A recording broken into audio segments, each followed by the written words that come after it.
Découvrez la différence entre linteau, poutre. Car beaucoup de techniciens, beaucoup d'ingénieurs et beaucoup de professionnels dans le secteur BTP ne savent pas le rôle de linteau dans les bâtiments et le rôle de poutre dans les bâtiments. Beaucoup de techniciens ne savent pas les ouvertures dans les bâtiments, son importance, et beaucoup de techniciens, beaucoup d'ingénieurs ne savent pas la dimension des murs d'allège. Si tu veux savoir les vérités que je vais te dire ici, restez jusqu'à la fin de la vidéo. Si tu ne restes pas jusqu'à la fin de cette vidéo, tu vas manquer beaucoup de choses. Vous devez savoir que ce soit les poutres, que ce soit des linteaux, ce sont des éléments portés dans les bâtiments. Il y a une grande différence qui existe entre linteau et poutre. Ce que vous voyez en bas ici, c'est ce qu'on appelle linteau. Je vais commencer à expliquer les linteaux et après je vais expliquer les poutres. Je vais revenir sur les ouvertures dans les bâtiments et les murs d'allège. Maintenant, les linteaux que vous voyez ici, c'est un élément porté dans les bâtiments. Son rôle est de supporter justement les briques qui sont au-dessus de ça. Le linteau permet à supporter les charges qui sont au-dessus de ça. Comme ici, nous avons deux assises. Le linteau là supporte les deux poids. La charge des deux assises, donc des deux briques là. L'autre brique et l'autre brique en haut de ça. Le linteau supporte le poids de ça. Vous voyez?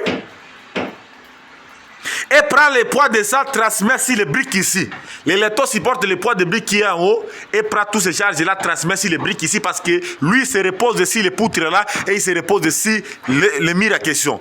Donc vous devez savoir que le linteau là prend les charges, met sur les poutres, met sur les poteaux plutôt, met sur l'autre poteau et met l'autre charge sur les briques à question.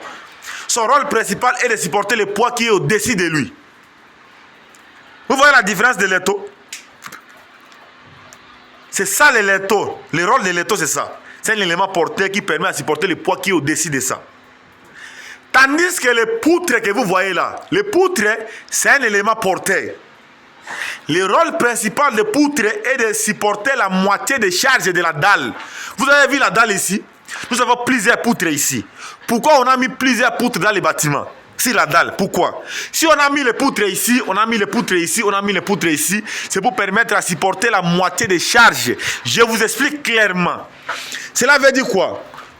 Les poutres principales que vous voyez là, les poutres principales, ici au milieu, il y a des poutres intermédiaires.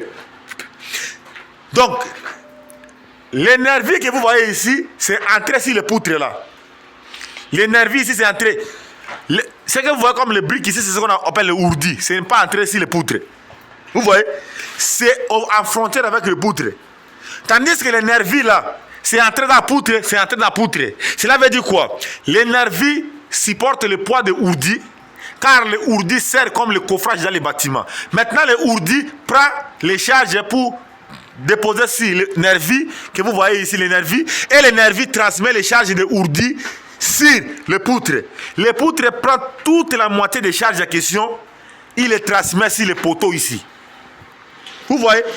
Donc, le poutre là transmet la moitié des charges de ourdi ici sur ces poteaux ici.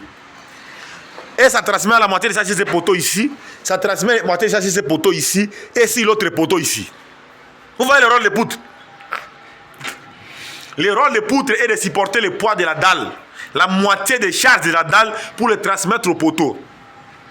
Maintenant, le poteau à son tour, quand il prend la moitié des charges venant des poutres, lui transmet ça directement au niveau des semelles. Et les semelles, lorsqu'il prend toutes ces charges, les semelles fait quoi? Les semelles prend toutes ces charges pour déposer sur le sol. Parce que les semelles se reposent sur le sol. S'il n'y a pas de sol, c'est qu'il n'y a pas la réalisation du bâtiment. Parce que les semelles, ça se repose sur le sol. Vous voyez maintenant? C'est ça maintenant la différence entre poutre et linteau.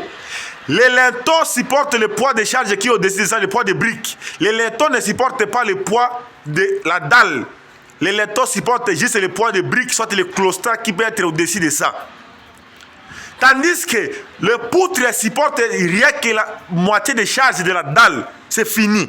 Soit le poutre peut supporter la moitié des charges de charpente dans les bâtiments. Maintenant, nous allons voir l'importance des ouvertures.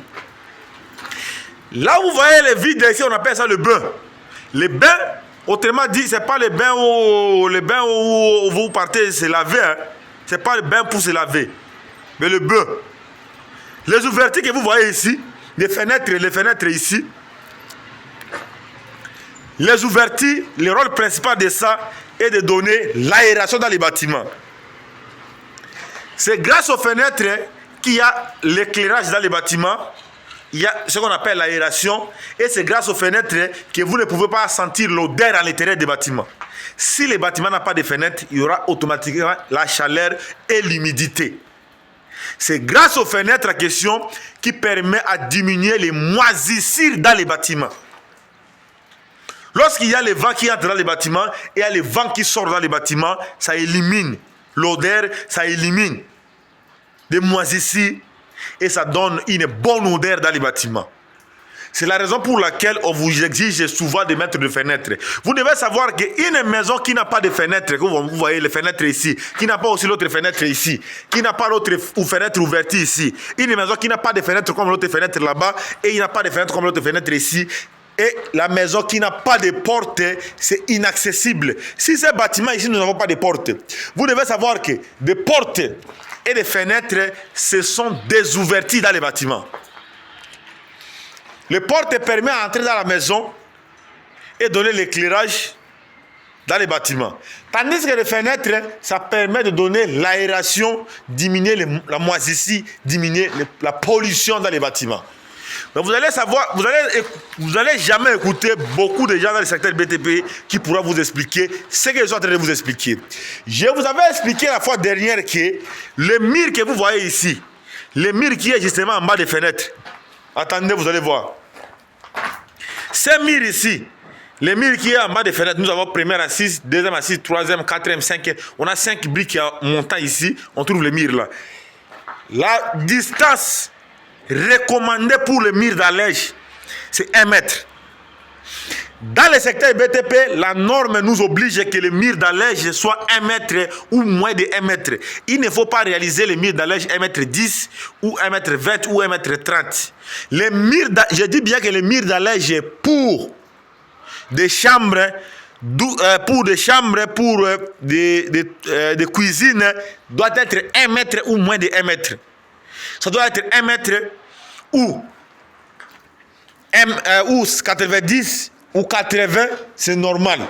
Si votre mur d'allège, le mur qui est en bas des fenêtres, on appelle ça mur d'allège, est de 90, soit 95 ou 98 ou 1 mètre, c'est bon. Mais si votre mur d'allège pour les chambres de cuisine, ça dépasse 1 mètre, c'est illogique dans le secteur BTP. Tandis que le mur d'allège pour toilette, vous ne pouvez pas mettre ça à 1 mètre. Pourquoi? Parce que si vous mettez le mur d'allège pour toilette 1 mètre, les gens peuvent voir les gens qui se lavent à l'intérieur. C'est la raison pour laquelle le mur d'allège pour toilette doit être supérieur. La hauteur doit être supérieure avec le mur d'allège pour les chambres et des cuisines. Pourquoi on fait cette différence? Si on a recommandé 1 mètre de mur d'allège, le mur qui est en bas des fenêtres, si on a recommandé 1 mètre de mur d'allège pour les fenêtres, c'est parce que si quelqu'un dort à l'intérieur de la maison, il se lève sur son lit, qu'il puisse voir à l'extérieur directement. Il ne faut pas que quelqu'un puisse, avant que quelqu'un puisse ouvrir sa fenêtre, il faut qu'il se mette debout seulement. C'est illogique en fait. C'est la raison pour laquelle vous voyez tous ces messages que je suis en train de vous donner ici. Je m'appelle Victor Djunguluka, ingénieur spécialiste en génie civil et expert en architecture, résident au Royaume du Maroc, le promoteur de l'entreprise Archile Djunguluka, l'homme de la santé toujours surdimensionné. Dites-moi dans les commentaires si réellement tu as compris le message que je vous ai donné. Je vous ai donné la différence entre les poutres et les linteaux. Je vous ai donné le rôle et l'importance des ouvertures dans les bâtiments. Je vous ai donné la hauteur exacte des murs d'allège. Si ce message ici entre ici, ça sort de l'autre côté, tu vas réaliser les bâtiments et les bâtiments vont s'effondrer.